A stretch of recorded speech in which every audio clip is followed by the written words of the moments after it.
fear of the white man and their enmity for him. These pygmies on the Andaman Islands are man-killers. The men are about 4 feet in height, the women about 3 feet 8 inches.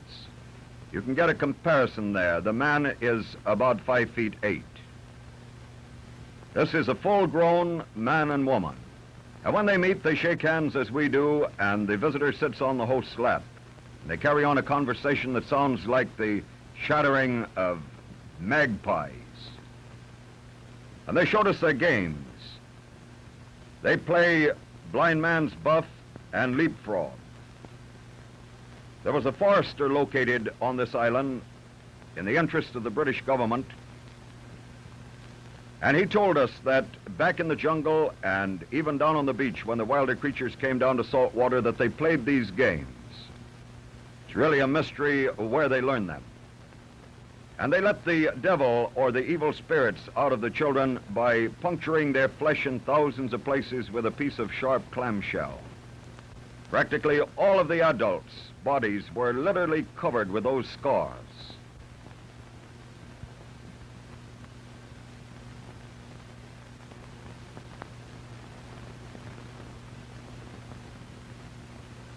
They have a custom of wearing some part of the mate's head when he dies.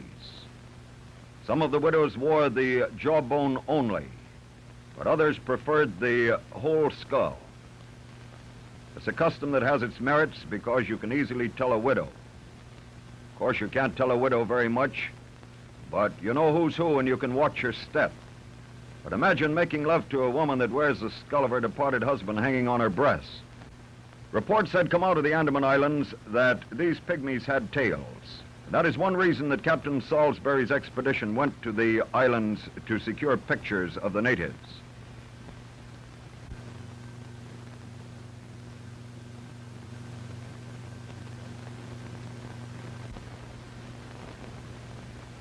They're very primitive. As I stated, perhaps the most primitive humans on Earth, for they have never learned to build a fire. They eat all of their food raw, and it's a very primitive race indeed that has no habitation or hut. But they live in trees wherever night overtakes them, and we were very fortunate indeed to be able to get these creatures because it's only occasionally that they come down to the salt water in search of turtle. But these, the natives we show you, had made friends with this forester, and he understood their language and acted as an interpreter. And in that way, we understood the ceremonies that they showed us and what they signified. A turtle on its back is absolutely helpless.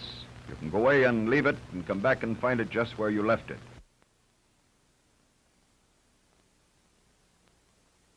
Their canoe is merely a hollowed log held upright by an outrigger.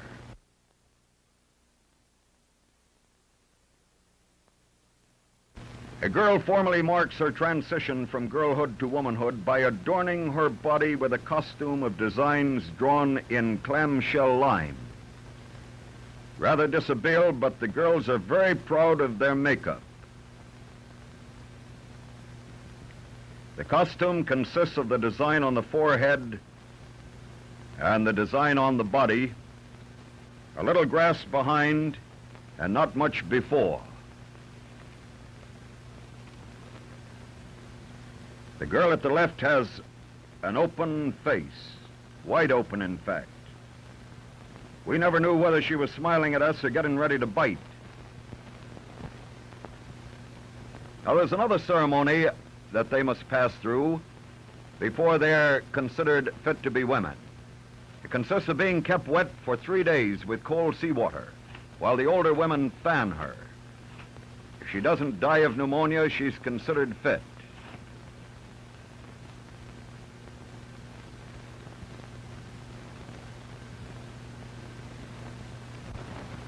And then they showed us their wedding ceremony, where the groom sits in the bride's lap, and the members of the immediate family form in a semicircle around the couple. After a while, the friends arrive.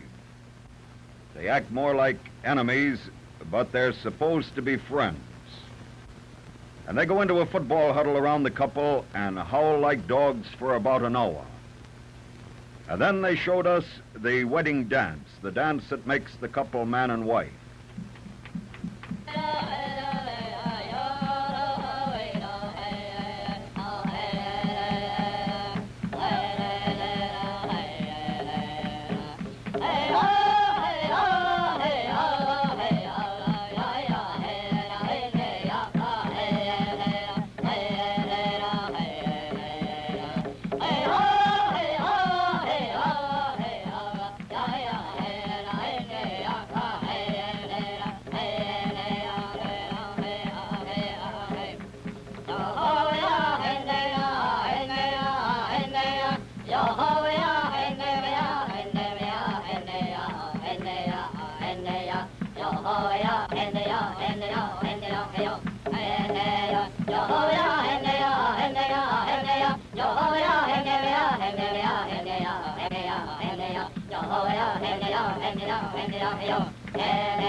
Well, they thought they had given us a good show.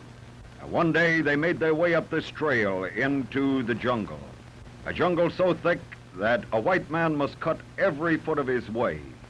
It would have been very easy to tell you that these pygmies were savage people, but Captain Salisbury has always insisted on keeping his records accurate.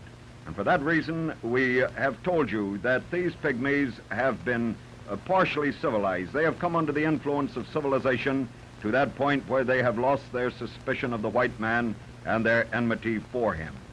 Going up this waterway, we told them goodbye. Now we're going to take you to one more group of erstwhile cannibals. These are the Papuans occupying islands along the coast of New Guinea. And according to the Australian government and the missionaries, the Papuans were cannibals from 13 to 18 years ago. Here the missionaries have done a very good work. They have raised these natives from the very depth of primitive existence up the scale of civilization to where they are quite civilized in action, if not in dress. They load catamarans with these pots and set sail on a trading expedition. The catamaran is a couple of hollow logs with a platform of bamboo, the mast stepped over to one side, and the crew composed very often of women and boys. Now they have to wait for the wind to blow from the right direction to take them where they want to go, for it's impossible to maneuver these catamarans. Then at the other end, they sometimes wait for months for the wind to blow from the right direction to bring them home. So you can see the schedule of a traveling man in New Guinea is rather uncertain. I doubt very much if you'll ever see another picture of these crab claw grass cloth sails. They're called crab claw sails on account of the shape, and they're made of grass cloth woven by the women. It takes the women months to make one of these sails. It was the only material they had for sail making prior to the arrival of the trader. But he brought cotton duck, and he had very little sales resistance to overcome to get the natives to substitute the cotton duck for the grass cloth. That also released the women from sail making to the gathering of ivory nuts and other things for which the traders were willing to give trade goods. But these sails are very fragile. If they become damp, they mildew, and if they mildew, they're very easily torn by the wind. So today, I doubt very much if you'll see a dozen of these sails left along the coast of New Guinea. And it's the only place in the world where these crab claw, grass claw sails were found. Well, when they reach their destination, they run the catamaran up as far as they can on the beach at high tide. And when the tide goes out, it leaves their craft high and dry. And they can do their trading right on the catamaran. There's a lot of fuss and bother when they reach a port because they must lower these sails and furl them and carry them ashore and keep them covered. For as I stated, they're very fragile, and if they become damp, they mildew. The arrival of one of these trading expeditions is quite a social event. On this part of the New Guinea coast, visitors are few and far apart.